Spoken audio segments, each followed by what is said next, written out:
So over at TSU, Tennessee State University, which is an HBCU, you had a couple of guys that want to fashion themselves as the new Charlie Kirks. They pull up to TSU, they start putting up their signs, their table, their microphones, their cameras. And the idea is they're going to come there to have a debate, just a civil discourse, nothing inflammatory. The topics they want to debate are, should DEI should be illegal. You see some handles down here. And deport all illegals now. Let's talk. Well, the well-educated and good folks over at TSU decided we actually don't want to debate these ideas. So those gentlemen were escorted off campus by security. And then they got online to complain about the fact that, oh, people don't want to debate us. I thought this was the marketplace of ideas. I've got an idea for you. How about we stop going to places to cause inflammatory conversations with people that don't want to talk to us? We have this idea in this country that everybody should be allowed to speak and everybody needs to be heard. You have a First Amendment right to say whatever it is that you want. I know that the right is trying to shut that down now because Jimmy Kimmel and because of what people said, the Charlie Kirk and all of this stuff. But you do have a First Amendment right to go there and speak if you have a permit, which they didn't, which is why they got kicked off of campus. But you do have a right to say whatever it is that you want. But all ideas don't need to be given the time and attention as if they're valid ideas. For example, you had the Mehdi Hassan versus 20 fascists. I said at that time, and I maintain with those folks, and I maintain with these guys that pulled up to TSU, that just because somebody wants to have a conversation doesn't mean that their ideas are worth giving time and attention to, wasting your brain cells on and your effort in trying to change the hearts and minds of these people. They're stuck in their ways. Charlie Kirk had this saying, or Charlie Kirk has said multiple times when he was asked to debate Nick Fuentes, he doesn't debate people that are not good faith actors. Do you think these guys are good faith actors? They pull up to a HBCU to debate DEI as if black people are at the top of the totem pole for DEI. They are not. It's white women. I think a more appropriate place to go and debate DEI would be a PWI with the people that are at the top of the totem pole for DEI, which is white women. But what these gentlemen know, what we all know, is you're not a good faith. You're not here to have a good faith conversation. You're here to become a celebrity off the backs and the time and attention of black folks. That's why you have your handles down here on your shitty sign.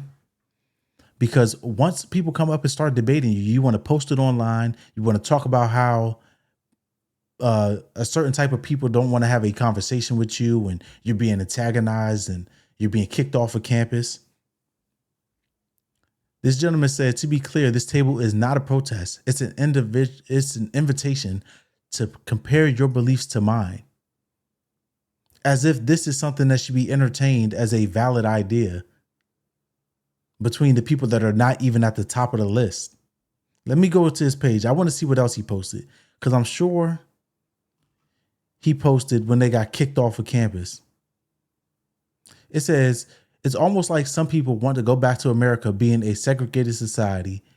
We've truly come full circle. This is not the same. Do you know this picture is white people protesting black people getting an education? You see how they want to play the victim card? You're not a victim.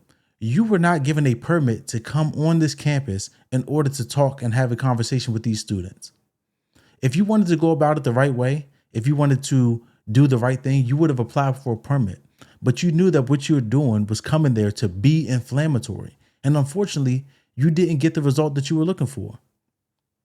It says, why do white people want to be victims so bad? It's not all white people, obviously. But there is a certain population on the right that wants to be a victim so that they can fashion themselves as a hero. They want to fashion themselves as a hero of free and open conversations, of political discourse. If only it wasn't for those meddling blacks. I thought we have a First Amendment right. And if they don't want to entertain a conversation, that's them exercising their First Amendment right. You, on the other hand, are trespassing. And the administration called that out. They said very plainly, the gentlemen that came to this campus in order to have a discussion were not given a permit. They're not students. We don't know where they came from. And they had to be escorted off by security. But they did get their viral moment. They did get the viral moment that they were looking for. So for them, it's going to be a net positive.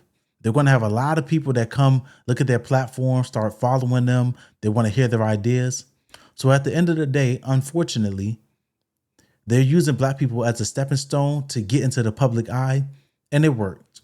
New tonight, chaos here at the Tennessee State University campus after a debate group visits the campus wearing MAGA hats and carrying signs against DEI and illegal immigration. Fox 17 News' Karen Aguilar joining us from... I would hardly say that that's chaos. There's probably about 40, 50 students gathered there. I would hardly say that what they're doing right there is chaos.